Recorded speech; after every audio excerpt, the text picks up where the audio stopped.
Olha, diante de todos, né, esses números do cenário que a gente viu aí, quem está em busca de uma vaga no mercado de trabalho deve se preparar, viu? Pois é, sobre isso que a gente conversa agora com a psicóloga Cíntia Hoffmann. Muito bom dia para a senhora.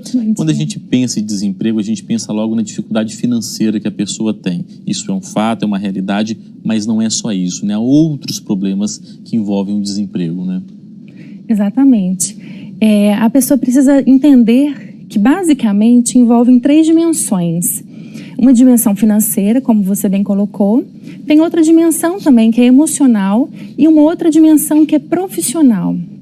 Acredito que a dimensão emocional é a que mais abala o sujeito, porque às vezes ele não está preparado financeiramente, claro que abala, porque as contas vão chegar, ele precisa pagar.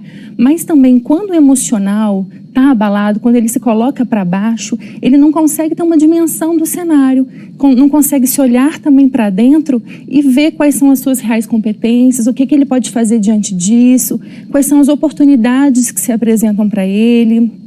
Se ele foi, por exemplo, demitido em função de uma falta de uma competência, de uma lacuna na sua competência, é importante ele olhar para dentro e verificar o que está me faltando. Então, até o momento dele fazer esse levantamento dessas competências e visualizar o que está faltando, o que ele pode aprimorar cada dia mais e buscar isso. Cíntia, isso seria o mapeamento das competências? O que é o mapeamento das competências? Isso, é saber o que a pessoa faz bem. O que eu faço bem? Quando os outros me elogiam, o que eles falam?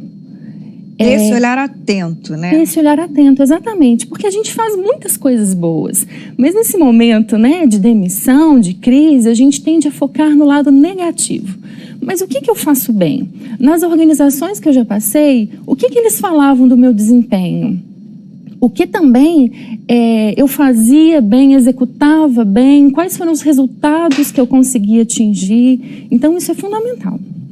Nesse período de recolocação no mercado de trabalho, a pessoa tende a aceitar qualquer coisa para não ficar desempregada, até diminuir muito o salário dela.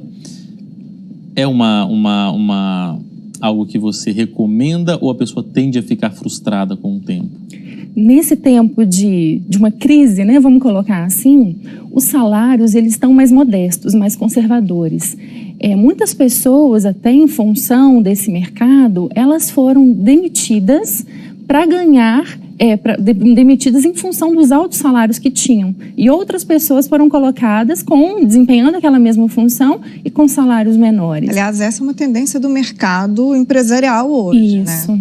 Então, aquele salário que ele ganhava 2x, talvez vai ter muita dificuldade dele encontrar esse mesmo salário no mercado. E a gente tem que lembrar que quando a pessoa está dentro do mercado de trabalho, o networking possibilita, né, maiores relacionamentos com as pessoas. Vamos explicar o que é o networking, porque não é todo mundo que sabe o que é networking. Isso. O relacionamento que a gente faz com as pessoas não é um relacionamento, uma amizade, por exemplo, mas são relações que se estabelecem a partir do nosso próprio trabalho. Então, a partir desse meu trabalho, quais são os meus parceiros? Quais são aquelas pessoas que eu posso recorrer a elas, não só nos momentos que eu estou precisando daquela ajuda, mas para fazer um contato, para pedir um conselho, para desenvolver parcerias. Isso é fundamental. Basicamente, aquelas pessoas que trabalharam com você, que sabem da sua competência, sabem do profissional que você é, né? Porque muita gente confunde isso e cai para bajulação, para o puxa-saquismo. Mesmo a pessoa for incompetente, né? Ela acha que ela vai conseguir alguma coisa assim, o caminho, imagino, não seja esse, né? Não é esse. O networking é um caminho de mão dupla, né? Então, ao mesmo tempo que eu recorro a você para alguma coisa que eu esteja precisando, você também pode recorrer a mim. Então, a bajulação tem aquele sentido negativo, né? De puxar o saco, de falar coisas que não são verdadeiras, né? Só para ganhar ali a atenção do outro. A pessoa percebe, né, gente? Dá uma preguiça eterna esse negócio de bajulação. E para a pessoa mudar de carreira, não tem idade, né? Isso pode acontecer aos 30, aos 40, aos 50, não é? Exatamente. Antigamente, né, a gente falava que as pessoas tinham um único emprego na vida. Então, entravam ainda jovem naquela organização e se aposentavam ainda naquela organização.